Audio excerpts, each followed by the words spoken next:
चीन के राष्ट्रपति शी जिनपिंग 3 दिन के भारत दौरे के बाद शुक्रवार को स्वदेश रवाना हो गए।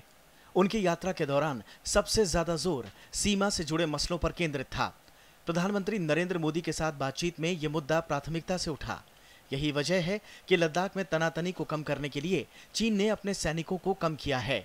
We were keen to raise some of the tricky issues, the border issues, as well as the Chinese policy on the staple visa issue, for instance, for the Jammu and Kashmir people from Arunachal Pradesh, and also the Pakistan nuclear cooperation that goes on uninterruptedly in a sense. So these are some of the political issues that we were planning to take up, and I think that is rightly so come up during the talks between the two leaders.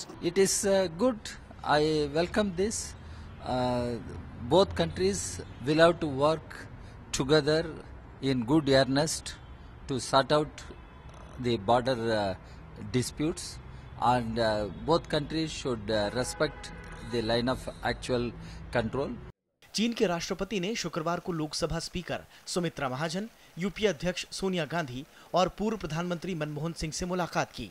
इन मुलाकातों में भी सीमा और व्यापार में अड़चनों पर चर्चा हुई। व्यापार और निवेश के मामले में चीन और भारत की बातचीत को अपेक्षाकृत ज्यादा सफल माना जा रहा है।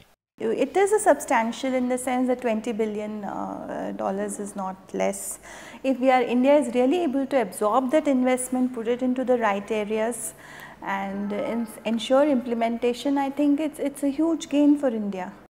भारत और चीन के बीच करीब 65 अरब डॉलर का व्यापार है, जिसमें अधिकांश चीन से आयात है। समस्या ये है कि भारत चीन को किस चीज का निर्यात करेगा, इस पर अभी अध्ययन चल रहा है।